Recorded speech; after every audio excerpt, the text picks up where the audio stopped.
Saudara-saudari terkasih, hari ini Jumat 30 April 2021, pekan keempat masa Paskah. Referensi renungan kita hari ini diambil dari Kisah Para Rasul, bab 13 ayat 26 sampai dengan 33, dan bacaan Injil dari Injil Yohanes bab 14 ayat 1 sampai dengan 6. Saudara-saudari terkasih, sering orang berkata demikian. Kalau ada orang yang menggerak-gerakkan kakinya pada saat sedang berbicara dengan orang lain, kemungkinan besar ia sedang gelisah. Jika ada orang yang sebentar-sebentar menengok jam, pastilah dia gelisah. Mungkin dia sedang menunggu seseorang atau sedang janjian dengan kekasihnya yang belum datang. Mahasiswa atau mahasiswi yang sesaat menjelang ujian meja hijau di kampusnya sering berkali-kali masuk kamar kecil. Maklumlah, mereka pasti akan tegang dan gelisah. Saudara-saudari terkasih, Yesus berkata pada Injil hari ini, "Janganlah gelisah hatimu." Kegelisahan yang dimaksud Yesus bukan pertama-tama soal kegelisahan mau menempuh ujian atau menunggu orang yang tidak segera datang. Kegelisahan yang dikatakan Yesus menyangkut kegelisahan batin karena mengalami perasaan ditinggalkan Allah. Kegelisahan ini merupakan kegelisahan akan keselamatan. Pada bacaan pertama, Paulus berusaha meyakinkan bahwa keselamatan itu telah terlaksana melalui Yesus Kristus. Ini adalah kabar sukacita.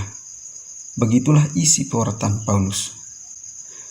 Dengan menerima pewartaan Paulus, seseorang menyambut ajakan Yesus sendiri untuk percaya kepada Allah dan percaya kepadanya. Baik kalau hari ini kita mencoba mengenali kegelisahan batin kita. Batin kita itu sering gelisah. Kita saja yang kurang peka dan tanggap. Bila mana kita dikejar-kejar rasa bersalah karena telah berbohong atau berbuat dosa, nah, itu tanda kegelisahan batin kita. Bila kita dikejar-kejar keinginan untuk menolong sesama yang tertimpa musibah, nah, itu juga kegelisahan batin kita juga. Kalau kita ingin mengaku dosa kepada Allah lewat seorang imam, tentulah itu juga kegelisahan batin juga. Repotnya, kalau orang biasa berbuat jahat atau tidak baik, orang juga bisa menjadi tuli terhadap suara hati atau keinginan batin untuk bertobat. Saudara-saudari terkasih, dalam bacaan perikop Injil hari ini, Yesus juga memberikan iming-iming janji yang sangat menggiurkan. Bukan diskon atau hadiah yang nilainya tidak seberapa, tetapi yang diberikan menyangkut masa depan, yakni kehidupan setelah kita di dunia ini selesai. Yesus menjanjikan dan telah menyediakan tempat bagi kita di rumah Bapa. Yesus serius dengan janjinya. Dia pergi terlebih dahulu menyiapkan segala sesuatu, lalu jika sudah siap, baru menjemput kita. Syaratnya adalah percaya dan menerima Yesus sebagai jalan, kebenaran, dan hidup. Pahami ajarannya, perintahnya, larangannya, janjinya, dan renungkan hidupnya. Jadikan Yesus sebagai teladan hidup dalam berbicara, bertindak, berpikir, dan juga berdoa.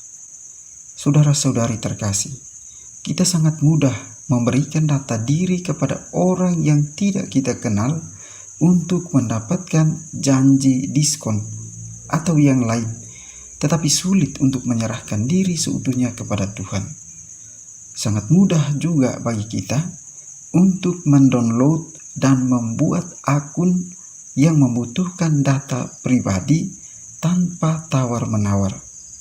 Mudah percaya dengan aplikasi abal-abal, tetapi terhadap yang terpercaya dan yang maha kuasa kita masih ragu-ragu. Dengan mendownload Yesus sebagai platform hidup kita, maka pintu keselamatan kekal akan terbuka. Dan semoga kita sekalian senantiasa mendapatkan berkat dari Allah yang Maha Kuasa dalam nama Bapa dan Putra dan Roh Kudus. Amin.